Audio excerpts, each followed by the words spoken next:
Flag. I pledge allegiance to the flag of the United States of America and to the republic for which it stands, one nation, under God, indivisible, with liberty and justice for all.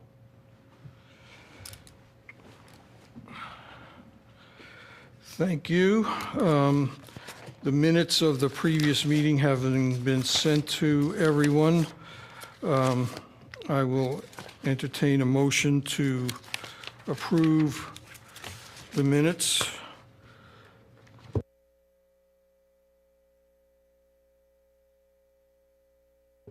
I make a motion to Ms. approve the Shaney minutes. has made the motion. Is there a second? I'll second.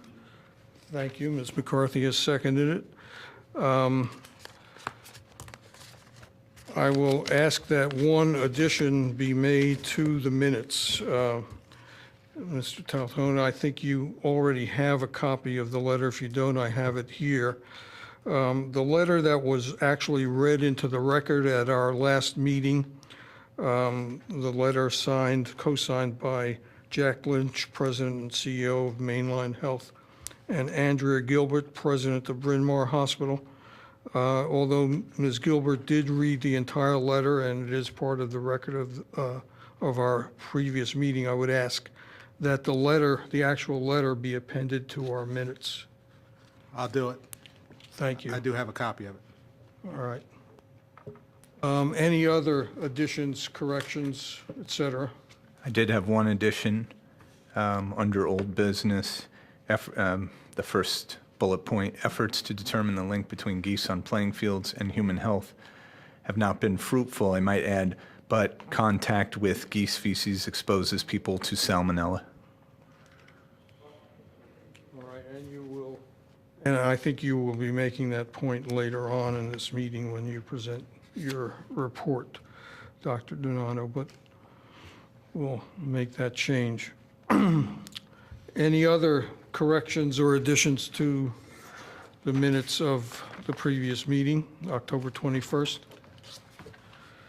Hearing none, all in favor of approving the minutes as amended, say aye. Aye.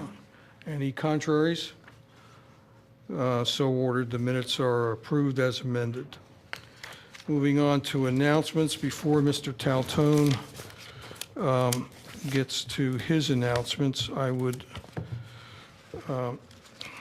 point out that November is National Diabetes Month, and the Centers for Disease Control has put out some information. I'll just read a little bit of it for the benefit of our viewing audience. In 2010, approximately 26 million persons in the United States had diabetes, and an estimated 79 million adults had pre-diabetes. Testing for diabetes is recommended for adults with certain risk factors, including being aged over 45 years, being overweight or obese, having a family history of diabetes or a history of gestational diabetes, and being physically inactive. Importantly, persons with diabetes can take steps to control the disease and prevent complications, and those with pre-diabetes can prevent or delay the onset of type 2 diabetes through weight loss and physical activity. Interested persons can find out more by accessing the CDC's website, that's cdc.gov, and looking for information about diabetes. In addition, the website of the American Diabetes Association should have a lot of useful information for persons. Any questions about any of that? Again, November is National Diabetes Month. Mr. Taltone, your announcements, please. Thank you, I sir. have one thing to that, actually. In terms of diabetes, there is a recommendation for all adults who are diagnosed with diabetes to be, if they have not previously been vaccinated for hepatitis B, to be vaccinated for hepatitis B, which is a 3-dose series. And because there's still, hepatitis B is routinely given starting at birth now, but there is a whole cohort of adults who were too old to have gotten that vaccine. And the reason behind this recommendation is that there are, the epidemiologic data show a high incidence of hepatitis B in adults with diabetes. And the thought behind it is there's sort of related or thought to be related epidemiologic data of lots of disease outbreaks of hepatitis B that are traced back to shared testing, shared blood testing at all kinds of different sites, long-term care sites, community-based health, hospitals, really all kinds of different sites. And again, the thinking is by the CDC is that because hepatitis B, the hepatitis B virus can live for a long time on surfaces and also live in amounts not visible to the naked eye, that there likely is contamination from these, the blood testing where even if you're changing the needle that's sticking, there can still be some contamination on the surface. So that would be another recommendation. And as I say, there are lots of adults who have not yet received their hepatitis B vaccine series. So. Thank you. Any other comments on that issue? All right, Mr. Taltone, please. Thank you, Mr. Chairman and Board. Good evening to the audience. My report for September of 2013 is we did 24 food safety inspections, did 8 bathing places, and we dealt with some quality of life issues, among which were we had 2 incidents where we had 2 raccoons that were tested positive for rabies. And we put out a public notice on the 24th of October. The public notice was placed on the Radnor Township website. We put it in the newspaper. We put it on the Township Scroll. And it reads as follows. Public notification of confirmed rabies cases. On October the 8th, 2013, the Pennsylvania State Laboratory in Lineville, Pennsylvania, advised Radnor Township that a raccoon specimen taken from the 700 block of South Brentmore Avenue tested positive for rabies. Likewise, on October the 21st, 2013, a second raccoon specimen taken from the 600 block of South Hunt Road in the township was also found to be rabid. The purpose of this notice is to inform the public of this health threat and to help prevent the township pets and residents from being exposed to rabies. Please remember that dogs are prohibited from running at large in Radnor Township and that all dogs and cats must be vaccinated for rabies. The owners of dogs and cats are strongly urged to keep them indoors and avoid possible interaction with rabid animals.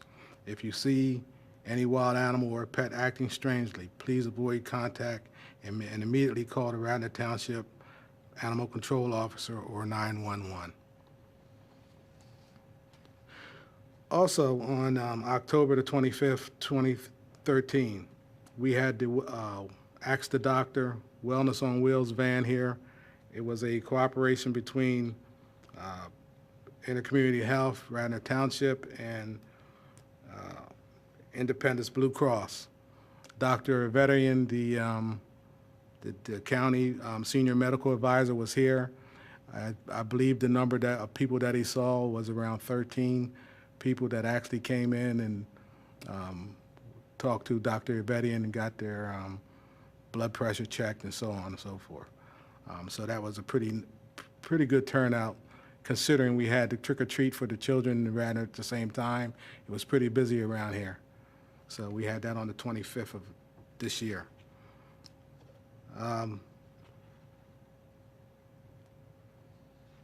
Want to bring your attention to, and I think we mentioned it last month, the Radnor Police Department, in cooperation with the Delaware County District Attorney's Office and the Delaware County Heroin Task Force, has installed a permanent medication drop box on the ground level of the municipal building located at the bottom of the stairs beside the vending machine.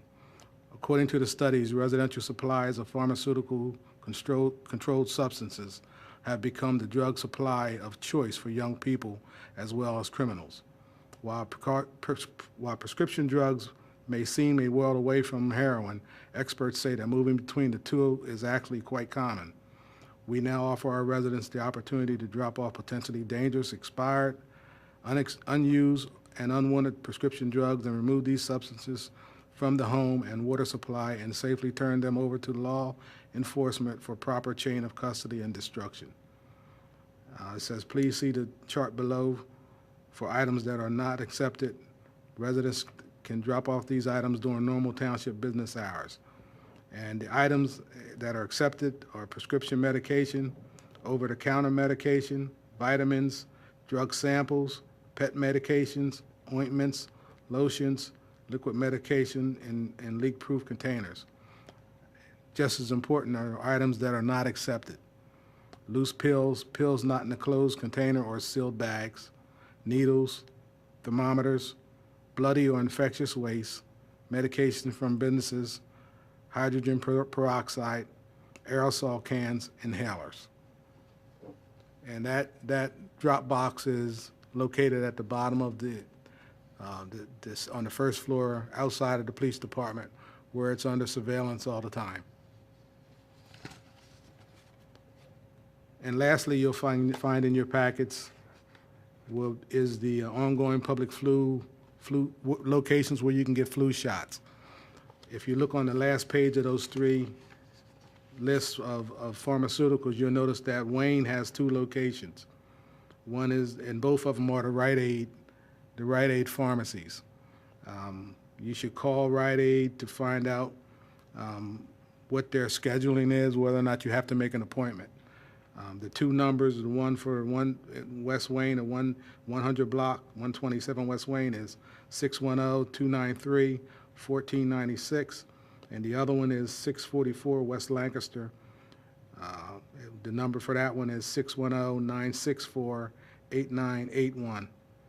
Mr. Chairman and Board, so ends my report. I have a couple of questions, Mr. Taltone, one of which relates to the drop box you've described. And by ground floor, we should be clear that it's the ground floor at the rear of the building, which is at a lower level than the ground floor outside That's this part of correct. the building. The police department entrance. More importantly, you've described the drop box as being available during normal business hours, which I assume means Monday through Friday, from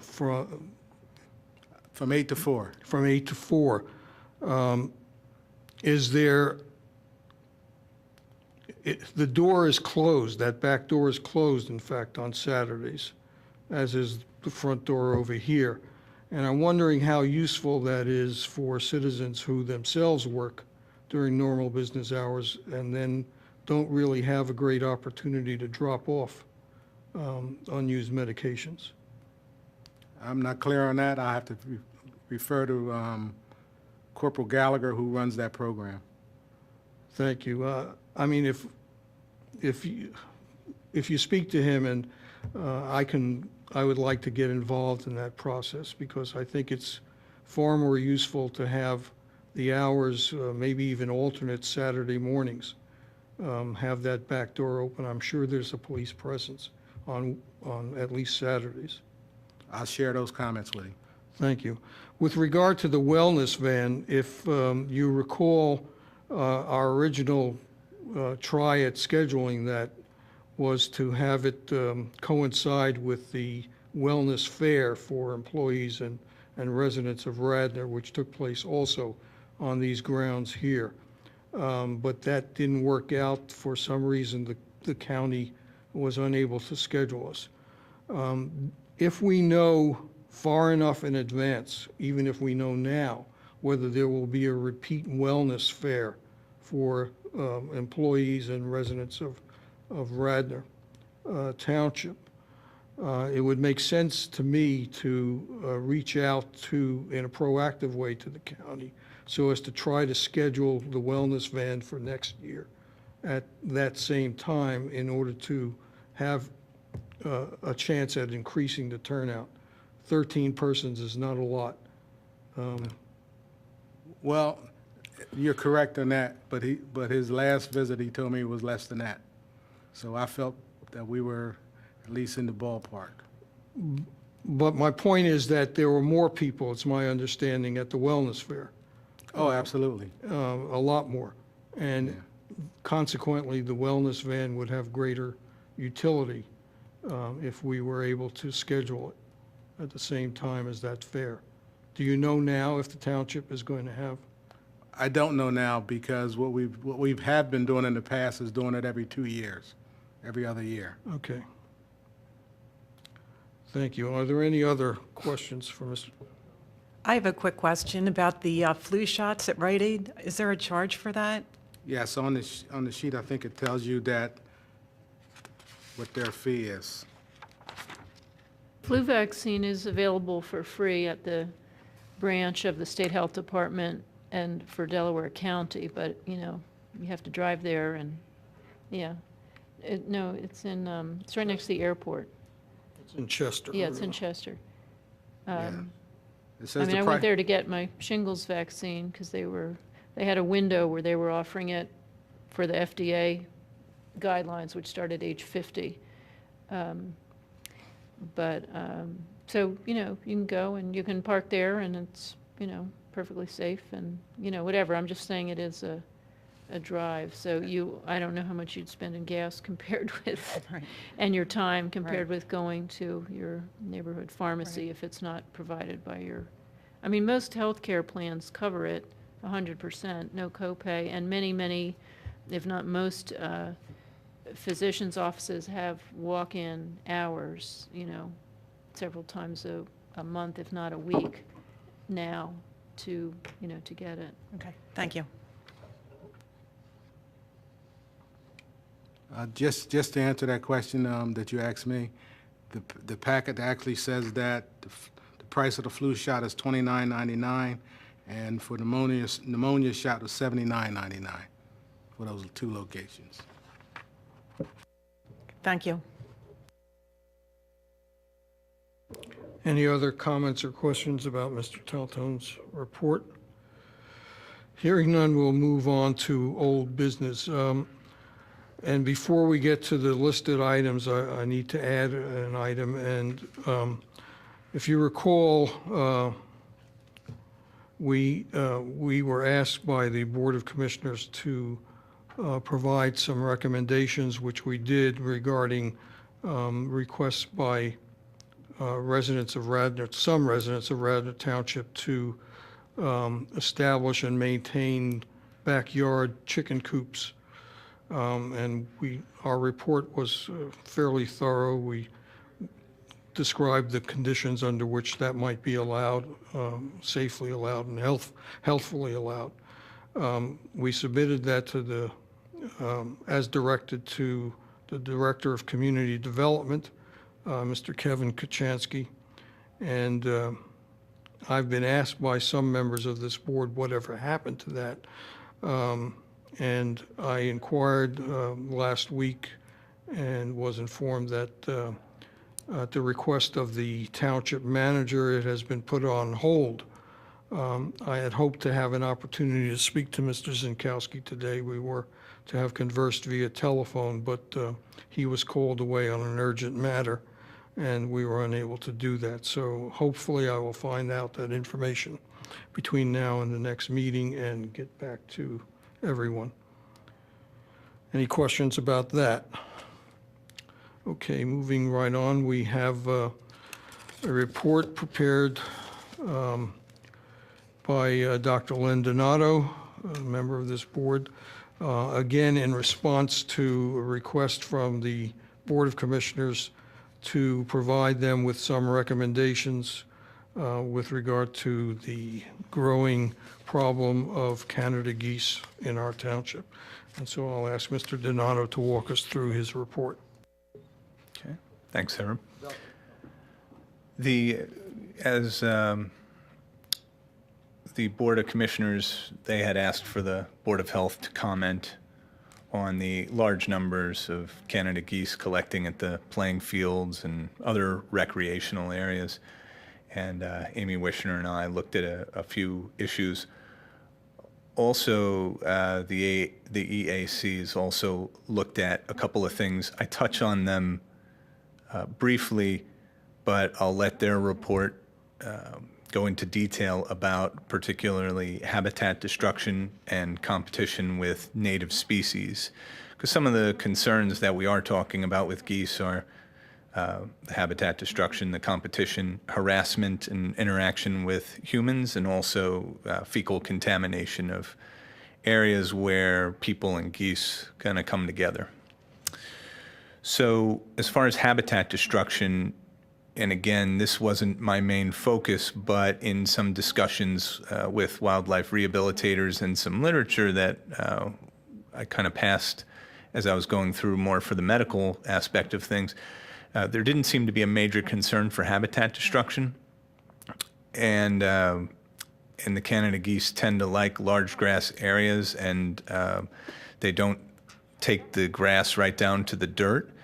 And these are mainly areas where humans have already altered the environment. So typically, again, as far as habitat destruction, there's not a lot of it. But with that being said, the EAC has done a report, and they will comment on habitat destruction. They do feel there are some issues related to that. So since they went into it in a little more detail, I'll let them speak to that.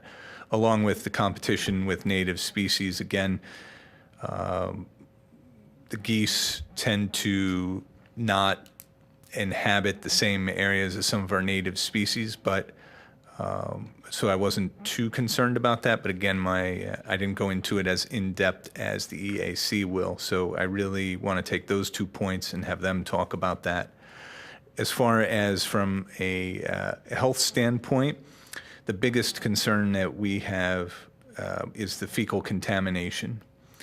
And whenever you get anything in a large number, there's going to be quite a bit of feces produced, but Canada geese seem to be pretty adept at making a lot of it.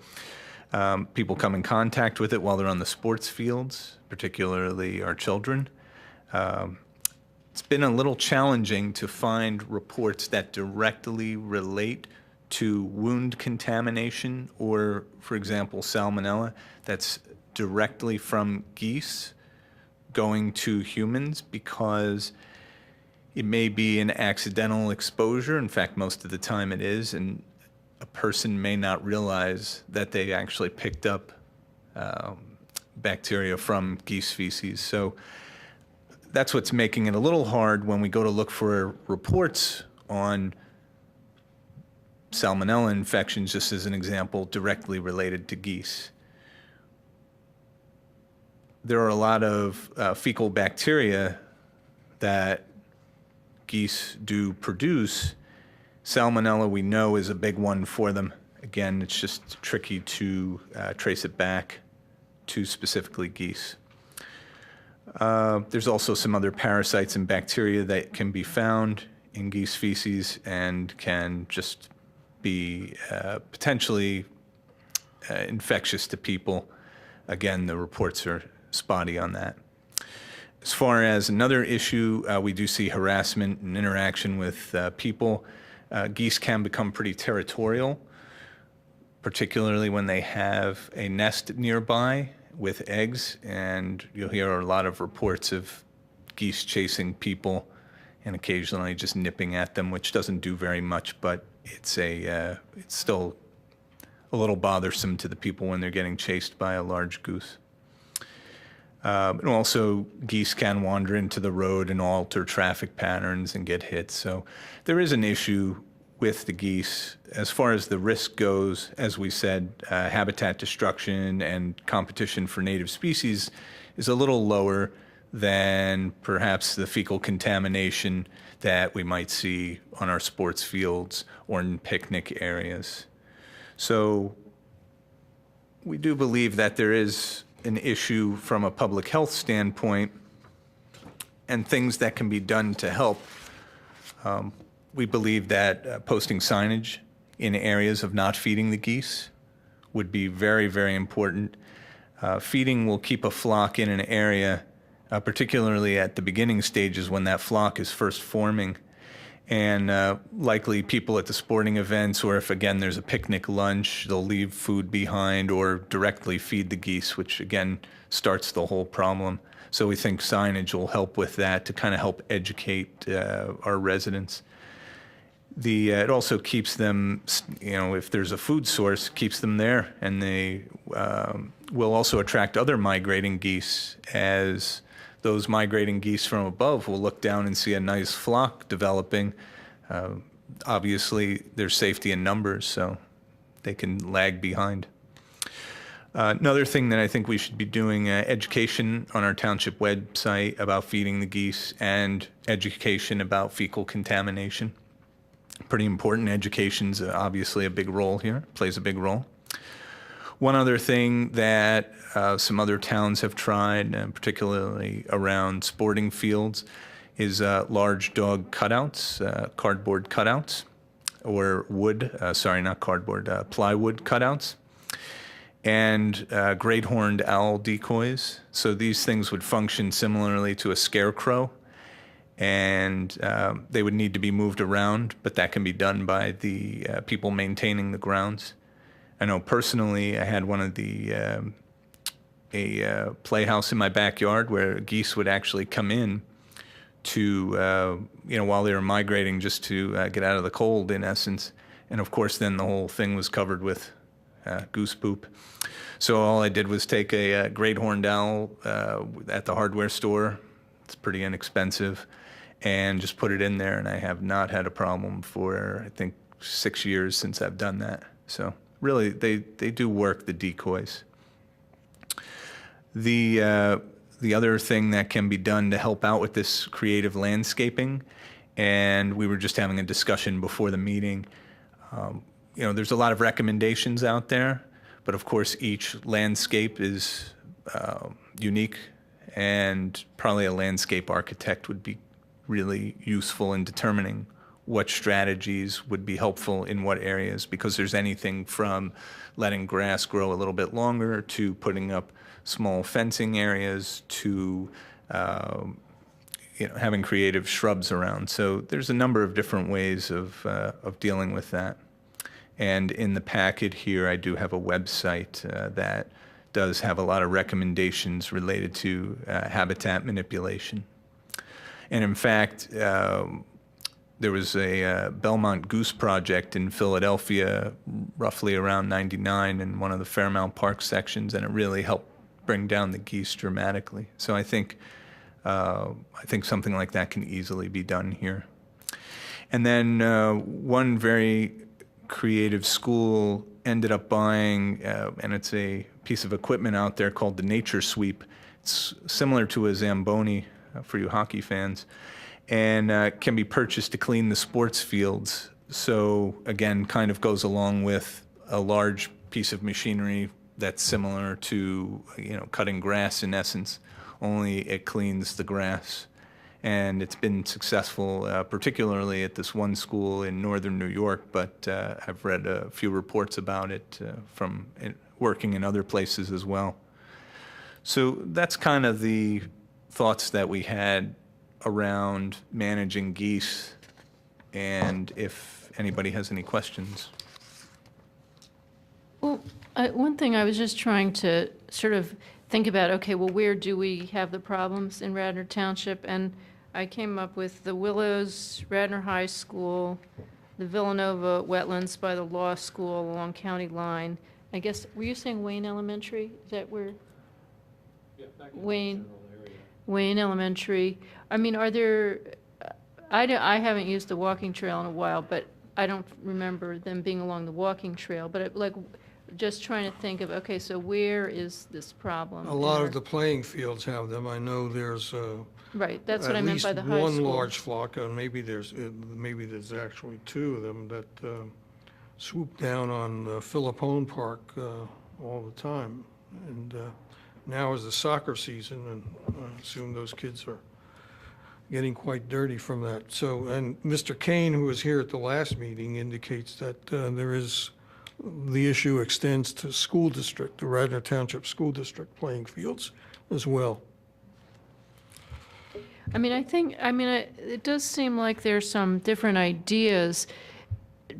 In a way, one of the sort of cheapest, easiest places to start does seem to be about the thing about posting signs saying, do not feed the wildlife. I mean, I like the idea of considering some alterations in landscape, especially at the Willows. I mean, I think the playing fields may be more difficult to alter the landscape, although there may be specific creative ideas that we're not, aware of, specifically oriented towards, geese on playing fields. But the Willows does seem to have a little more flexibility in that regard. But again, that goes to an expense and a process and a, whatever. But the signage thing does seem to be sort of the low-hanging fruit here. Yeah, There's kind of also, I was going to say, there's also a nice example of that in the handout Dr. Donato gave us. Please don't feed the waterfowl with its own logo. Could there also be some education at the school level, starting like in the preschool or, kindergarten, high school, et cetera? Because I know as a mom years ago, I would love to go to the Haverford College and feed the geese, not knowing how detrimental it was. So maybe some education. And I think the first 2 points that we have on here are probably the lowest cost. I kind of organized them in that way. But the signage definitely would be my number one, because that is the biggest problem in establishing these flocks in the first place. And of course, getting everyone educated is huge, and that can be done on our website. It can be done through the schools. I mean, however we think, if the Board of Commissioners decides to take action on this, I think we have 2 pretty simple things to do right off the bat. And even number 3, believe it or not, does not cost all that much. That's the plywood dog cutouts painted black, and the great horned owls. And those, there's been a fair amount of success. Like we said, then we went down to creative landscaping and the Zamboni-like piece of equipment, and those are obviously the most costly. The nature sweep, what they call it, is around $10,000. So, it's a cost. Someone has to run it. Someone has to maintain it. But I think we go down the list and see how far we decide to go with that. I'd like to thank you for an excellent report. And what I'm hopeful is, since the township and the school district use the fields, they could share the expense of a nature sweep. I don't know how transportable, I know nothing about those, but that would be my thought process, that let them investigate that because the kids at Radnor High School don't go out and feed the geese on those fields. They're just there. And so while signage is, I understand, simple, the most reasonable, cost-effective, et cetera, let the powers to be, because then on a Saturday morning, whatever fields the kids are playing soccer, they'd be swept, or before the games, high school soccer, field hockey, et cetera, and then they could do a shared expense, but I don't know, how transportable it is, et cetera. But it sounds worth investigating if this town in New York did this. Am I right? Their school district actually purchased it for the school fields. I would suggest that, since we're talking about 2 distinct government agencies here, the school district and the township, that we kind of focus on, our commissioner representative's not here, but maybe in the form of a recommendation that at least we start with the signage at the parks. I think that's a good start. It's an inexpensive one, relatively inexpensive compared to some of the other things. If we wanted to carry it on, signage and also the decoys, that would be another thing. And just ask we could take a vote. I would propose it as a motion, if it's seconded, and then pass it on to the commissioners that this is at least one recommendation that we think is a viable and inexpensive one for the township. Dr. Humphrey, would it make sense to send all of these recommendations forward and just for their review? Yeah, I'm And they can decide, as you suggested, which they want to use. And that somehow Mr. Kane hopefully would pass that on to Dr. Kelly for the school district, so then you'd have the two governing bodies of the commissioners and the school district have all the recommendations, and maybe they could work collaboratively on this. Before we get to the point of either a vote or a consensus agreement with regard to the report that Dr. Donato has just reviewed, Dr. Donato, you referenced the Environmental Advisory Council, or EAC, which has also been asked to look at this issue by the Board of Commissioners. What is the ultimate intent here? Is the intent to submit separate reports to the commissioners, or are we going to at some point submit a joint report? I think there's supposed to be two separate reports. The EAC is working on a presentation for the Board of Commissioners to present at one of the meetings. I guess when it comes down to it, I think the need is there because they're also looking at environmental issues, the habitat destruction, the competition with other native species. So they feel, based on what we talked about, that there is an issue. I think we all agree that there is an issue. It's just a matter of the Board of Commissioners reviewing the documents and seeing how they want to proceed. The thought is that the EAC would also make recommendations on what they thought would be good. And so my understanding is that the Board of Commissioners will have these two things collectively and can decide from there how they want to proceed. So I don't know if there is anything particularly to vote on other than are we giving them this particular document with any modifications? So Herb, do you want me to withdraw my motion or what? Well, I'm a little unclear on that. I hear loud and clear that the EAC is approaching this from, as is appropriate from an environmental standpoint. And I suppose we ought to be approaching it from a public health standpoint. And I think then that we need to emphasize that portion of this report that deals with any risks from fecal contamination of areas that the geese and people use in common. And, you know, I don't know whether we have a set of recommendations to make to those people who supervise children playing, coaches and those sorts. The school district is not the only agency in that we have a large, for want of a better term, I'll call Little League association and associations under which large numbers of children play sports on these fields. And I think one of the things we could logically recommend from a health issue is to prepare some fact sheets for the coaches and others who supervise those children playing as to what to do if, for example, soccer players wear shorts.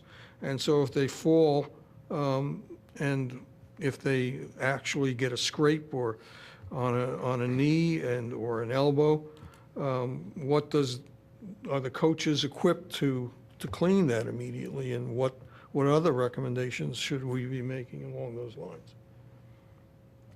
So in short, I would like to see us focus on, since the EAC is focusing on the environmental issues, I would like to see us focus our report on the public health issues. I think that's a very good point. And I mean, I also don't feel comfortable recommending the nature sweep. I mean, given competing tax Yeah, priorities, we're not I agree. identifying a major public health hazard. I mean, the epi data aren't there to be able to say one way or the other, but it's not that we see salmonella outbreaks among the soccer team or the baseball team or the football team. So we're not seeing data that for sure to make me say, yeah, we should go spend $10,000 on this instead of on some of the many other competing priorities. But I think that's a great idea, Herb. It's just, I think there's some obvious things in terms of, washing your hands as soon as you get home, putting clothes directly in the washer, and, leaving shoes, some specific suggestions about how to handle, the clothing. I mean, I think some of it is common sense, but as we know, common sense isn't so common. So putting some of it down, might be a good idea. I Yeah, guess what I'm thinking of is that we need to have signage throughout the township, and that'll address not only sports organizations, but the individual families that go to picnic sites, especially over the Willows, because you see that all the time. Just drive through there and there's garbage. And that brings in the geese.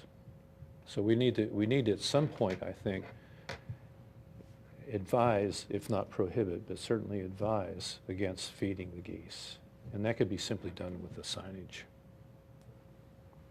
so what I would like, and what I'm hearing is general agreement, perhaps that we ought to refocus the report and maybe come back in December and with something that we can finalize and submit to the Board of Commissioners that would help to address the issues that we've presented. Certainly signage does a lot in terms of both the environmental factors as well as the public health factors. But there are other issues that I would like to make sure, I for one would like to make sure that we know that coaches and others who are supervising children at play know specifically what they are supposed to do. I think in that way, maybe some similar signage to that they have at petting zoos now. But I agree, there should be both kinds of things. Don't feed the geese, and make sure, whatever the however it's phrased on those kinds of signs in terms of hand washing, both might be good.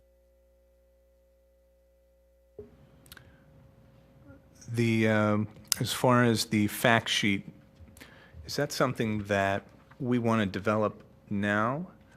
Or is that something that we should just suggest and then end up working with the school and/or the township once they see that they want to do that? How do you want to approach that? Well, I would like to see us take the lead in that, and I think there's certainly the expertise on this board to develop a fact sheet that we could share with the school district as well as with, and forgive me, I'm blanking on the name. There is an overall organization that that supervises all of the township sports other than those in the school district, and that we could prepare and give to them, and to make sure that these are, because the coaching population probably changes over time, and we need to make sure that new coaches are properly educated and know what they're supposed to do. So that kind of fact sheet in the hands of the people who are in charge of those activities to give to coaches would, I think, be very useful. I know there's also, I remember from the Little League days that there's a, booklet that's given out to everybody in Little League that lists, all the players and coaches and et cetera. And so you could also have something right in the front of that or in similar, similar books. But you're right, getting to whoever the sports authority is to say this should be a routine part of all communications at the start of every sports season for all sports. That could actually be done through Parks and Rec. So we would either make a recommendation to the commissioners that they go to Parks and Rec for the educational aspect of the various coaching elements. At the same time, that can be passed on to the school district.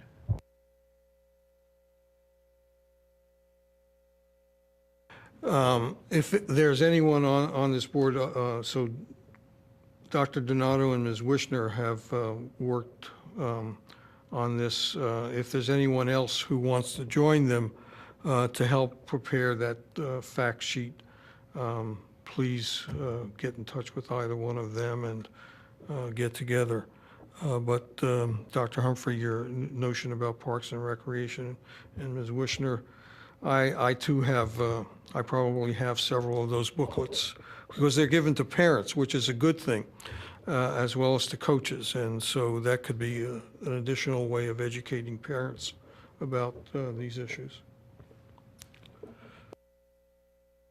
Well, to be fair, Dr. Donato did 99% of this, but I will try and step up for the next iteration of this report. And I think I'm also on the committee, but that was the other 1%. To tie up the loose ends of Robert's Rules and Order, I'll withdraw my motion. Thank you. And I hope you will reintroduce it at our next meeting. Thank you. Okay, very good. Ms. McCarthy, I know you had an opportunity to meet with our two student interns. And so I'll ask you to introduce the other item of old business, teen health issues. Yes, before our meeting tonight at 5 o'clock, the interns met with me and Dr. Offit, and you had asked them to come with some ideas regarding their project for this year. So I will defer to them, and I think they came up with something that sounds exciting. We have a plan with dates, interim dates, that are doable and great, just like any major project. So they have different points, and let them explain it to you. Ladies? We decided that our joint student intern project would be to spread awareness of Dr. Laura Offit's website, providing teens with a safe, in-depth, and reliable source of information for health issues prevalent to our age group and environment. We were going to do this by spreading awareness of her Tumblr, Twitter, and Blogger account, which spreads a lot of ideas about teen health and teen safety, and also give her feedback on some of these sites and help her to make it more accessible to teens and to show them how it is better to contact teens with this kind of information, and also spread awareness with it in our schools and to bring it into awareness with the announcements and the RAD TV. Thank you. Just by way of further clarification, the Dr. Offit, Laura Offit, to who is being referred to, is a former member of this Board of Health. So she's well known to all of us up here, I think. And so what do you have, a time frame, or is it too early for that? We do have somewhat of a time frame in that we have certain dates that we would, like by the 18th, we are going to have looked at the websites and made ourselves familiar with it. By the 25th, we are going to start giving feedback and helping Dr. Offit in making the messages that she sends more teen-friendly, sort of, for lack of a better term. And by winter break, we want to have started getting the message out in the schools through the morning announcements and RAD TV, which is the school television station, and by New Year, and also by spreading flyers throughout the school and note cards with her information and information about her websites. And also by New Year's, we hope to have done a good survey, having a survey to give feedback on the website and to get information from teens about how to better service them and how to better service them with knowledge about teen health. May I just interject? This will be an ongoing, working together project so that the interns can ask Dr. Offit for feedback. They can give her feedback on the site. With the survey, they're hoping to get information that teens are interested in learning about, and then Dr. Offit will post it on the different types of accounts she has. For the public, while you may know Dr. Offit, this is a non-monetized venture on her part. So this is the purest type of public service I have ever seen. And I'm very excited about it. And to know that we actually have someone in our own borders that's so passionate and interested in our young people is very exciting to me, and I think it was to the interns. So we shall see, and we will keep you posted. I just wanted to make sure it was on the record as well that there are no ads on these sites, which I know there aren't. What was I gonna say? Oh, do you have a way to track, do you know if on the website she tracks, like number of visits or anything, so you'll be able to say at the close of this, at the start of the program, start of our efforts, these websites were tracking X number of visitors per month by the close, just for your own, it'd be a great thing to be able to point to for your future about if you can quantify it at all. I'm not sure, but I'll definitely ask her about it. Some things she'll be able to say, for example, at the start of this, I averaged X number of questions per month, and by the close, I was getting X number of questions. So, but it'd be good to maybe talk about that with her at the start. So, because as I say, this is just the kind of thing that'd be great to have on your resume, to say, we did this thing, because everyone's all about results and numbers. At the start of this, this is what we were thinking. And because there might be something that you want to set up now to track. For example, if she's not getting number of hits per whatever, that might be something that she wants to set up now to be able to track this. And depending on who hosts her website, it might not cost her anything. And it might even be there, she just doesn't know that it's there. So I just something believe to think about. I believe she does, and I believe she knows each of the accounts, Tumblr feed, the blog site, and Twitter. Not only the anonymous responses, but which sex they are. So we would be able to. It's interesting that the males versus the females have different responses on different. The males seem to gravitate towards feed, and the girls. I don't know what the girls responded to, Tumblr. So I think this could be very exciting and so useful for our teens, and hopefully it'll spread the word and the girls will spread the word. So thank you. I have just one thing I wanted to mention. One of the things I'm working on, and this is part of the grant from the Pennsylvania Department of Health, so again, it's it's non-monetized, is that I'm developing a handout for parents and boys about human papillomavirus and the human papillomavirus vaccine, specifically oriented towards the sort of the younger ages of boys for whom it's recommended. So sort of thinking like the 9 to 15-year-old-ish age, because so far all the materials that are out there for boys related to HPV vaccine show all these pictures of these essentially young men. Trying to think about something geared more towards the sort of 10, 11, 12, and the parents of those 10, 11, 12-year-old boys. So this might be something, it'd be great to get feedback from you all and even through the website if it's possible. So I'm just mentioning it. We'll see if there's a way to utilize it, but it might be a win-win, be great. And again, great thing to have on your resumes too, that you help develop something for statewide distribution. Thank you. We'll look forward to your continuing reports on progress and what's going on. Any other old business? Any new business? I have one item of new business.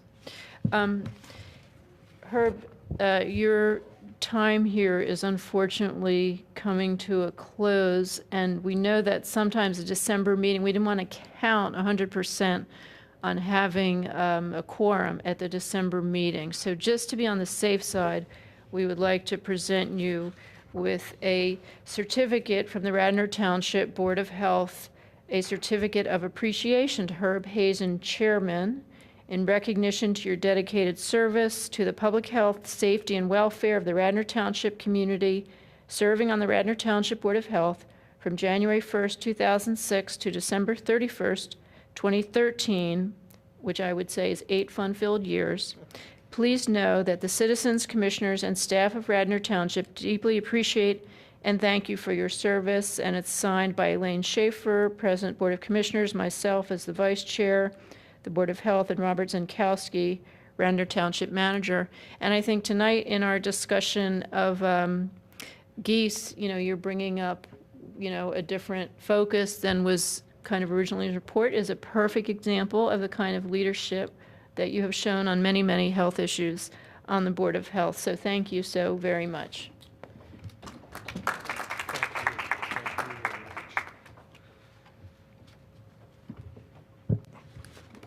Well, I thought I had a whole month to prepare some remarks, but on my last meeting, and perhaps I will still do some of that. But please know that it has been, it has in fact, if not always fun-filled, it has always been enlightening, and it certainly has been something that I have thoroughly enjoyed. And my contact with all of you and the past members of this board who are, has been especially wonderful, because you're all dedicated professionals who give freely of your time, not just at these meetings, but on subcommittees. And that, as Ms. McCarthy has said, is the essence of public service.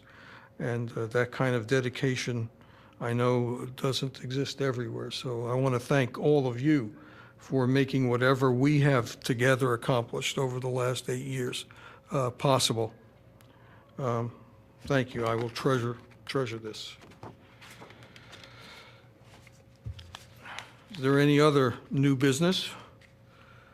No new business, but at the, if there is not another comment, I would just like to, in light of the fact that it's Veterans Day, I would like to express, I thought we would be remiss if we did not express our appreciation for all present and past military personnel. I'm very grateful that we get to sit up here and do what we do, because they keep us safe. So thank you very much. Well said. Any other new business? There does not appear to be any public participation, so this meeting stands adjourned. Our next meeting will be on December 16th, 2013 at 5:00 p.m. in this room. Look forward to seeing everyone then. Thank you.